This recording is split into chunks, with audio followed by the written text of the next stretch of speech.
ஒரு பழம் இருக்கு, வறட்சியில் கூட சர்வை ஆகும். பூச்சிக்கொல்லிகள் ஆல்மோஸ்ட் வேண்டாம். ஆனால் நியூட்ரிஷனல் லெவல் சில இம்போர்ட்டட் ஃப்ரூட்ஸையே பீட் பண்ணும். ஆனால் ப்ராப்ளம் என்னன்னா 70% இந்தியர்களுக்கு இந்த பழம் இருக்கிற விஷயமே தெரியாது. அதுதான் கேரௌண்டா, தமிழில் கலாக்காயின்னு சொல்லுவாங்க. மண்ணின் உண்மை, உணவின் அறிவியலை பேசும் இது உங்கள் ஜியோகல்ட்.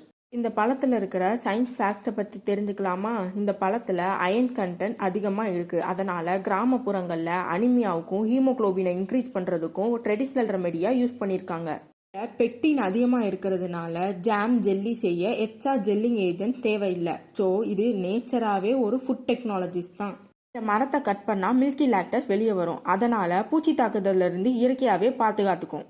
இந்த பழத்தோட கலர் டார்க் ஆகும்போது ஆந்தோசைனின் ஆன்டி ஆக்சிடென்ட் அதிகமாகும். அதாவது பழுத்த பழத்துக்கு ஹெல்த் பவர் அதிகம். இதோட வெள்ளை பூக்களின் மனம் தேனீகளை அட்ராக்ட் பண்ணும். அதனால பக்கத்தில் இருக்கிற பயிர்களுக்கு பாலினேஷன் பூஸ்ட் ஆகும்.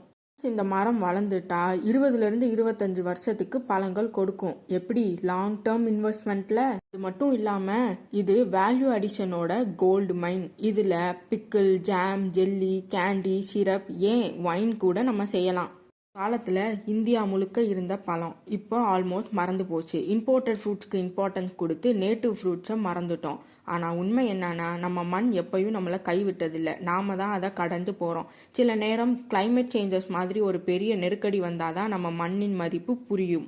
இதுக்கு இந்த கலாக்காய் மாதிரியான பயிர்கள் தான் பர்ஃபெக்ட் எக்ஸாம்பிள். ஃபியூச்சர் அக்ரிகல்ச்சருக்கும் ஃபியூச்சர் நியூட்ரிஷனுக்கும் இப்படிப்பட்ட பழங்கள் தான் முக்கியம். இந்த கண்டென்ட் பிடிச்சிருந்தா லைக் பண்ணுங்கள், ஷேர் பண்ணுங்கள், மறக்காமல் சப்ஸ்கிரைப் பண்ணுங்கள்.